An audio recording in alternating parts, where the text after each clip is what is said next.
নমস্কার, welcome to my channel. আমার channel আমার কিছু কথা, আমি অনিমেষ আপনাদের সঙ্গে। আজকে আমার বিষয় আমার প্রিয়, সবার প্রিয় তরল পানীয় চা। Good morning. সকালে উঠেই আমরা চায়ের খোঁজ করি। ঐতিহাসিক নথি অনুসারে ভারতে প্রথম 750 খ্রিস্টপূর্বাব্দে চা পানের শীর্ষে ছিল ভারত। তবে পরে ভারতে চায়ের পুনরাবিষ্কার এবং ভারতে চা চাষের কৃতিত্ব কিন্তু ব্রিটিশদের। 1750 সালে চীন থেকে প্রচুর পরিমাণে চা আসতো ভারতবর্ষে। 1774 সালে প্রথম দিকে বাংলার governor general Lord Warren Hastings তার ব্রিটিশ প্রতিপক্ষ ভুটানের জর্জ বোগলেকে চীন থেকে রোপণের জন্য কয়েকটি চা বীজের নমুনা এনে দিয়েছিলেন। 1780 সালে বোটানিক্যাল গার্ডেনে চা বীজের রোপণের চেষ্টা করা হয়। 1823 সালে স্কটিশ অভিযাত্রী রবার্ট ব্রুস উচ্চ ব্রহ্মপুত্র উপত্যকায় যখন তিনি অভিযান করছিলেন সেই সময় একটি চা গাছের আবিষ্কার করেন, যেটা স্থানীয় সিংফ উপজাতির লোকেরা তাদের খাওয়ার জন্য চাষ করত। প্রথম ভারতীয় হিসাবে চা চাষের অনুশীলন করেন মনিরাম দত্ত রায় ভান্ডারী। ব্রিটিশরা মূলত আসামের চা গাছকে একটি কমন উদ্ভিদ বলে মনে করেছিলেন। 1839 সালে লন্ডনে প্রথম যৌথ স্টক চা কোম্পানি আসাম কোম্পানি গঠিত হয়। এর সাথে সাথে জর্জ উইলিয়ামসন ও জোরে হাউট টি কোম্পানিও তখন গঠিত হয়েছিল।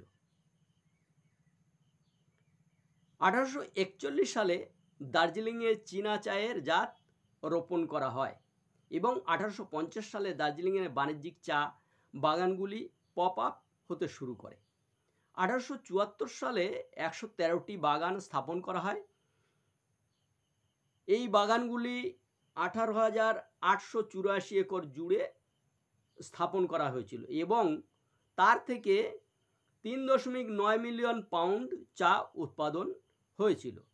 আসাম ও দার্জিলিংয়ের সাথে সাথে ভারতের কুমায়ুন, গাড়োয়াল, কাংড়া উপত্যকা, দেরাদুন, দক্ষিণ নীলগিরি, উত্তরে কুলু অঞ্চলে চা প্রস্ফুটিত হয়েছিল। 1853 সালে ভারত বছরে 183.4 টন চা রপ্তানি করত। 1870 সালে সেটা বেড়ে 6,700 টন হয় এবং তার 15 বছর পরে সেটা বেড়ে 35,278 টন চা রপ্তানি করে ভারত। 1947 সালে ভারতে চা উৎপাদন 250% বেড়ে যায় এবং যে এলাকা জুড়ে চা বাগান তৈরি করা হয় সেটা বৃদ্ধি পায় প্রায় 40%। 2013 সালে ডিসেম্বরের সংখ্যা অনুসারে ভারতের চায়ের জন্য ব্যবহৃত এলাকা 5,63,980 হেক্টর। এর মধ্যে আসামে 3,04,400 হেক্টর, পশ্চিমবাংলায় 1,40,440 হেক্টর, তামিলনাড়ুতে 69,260 হেক্টর, কেরালায় 35,010 হেক্টর জমিতে চা চাষের ব্যবস্থা করা হয়েছিল।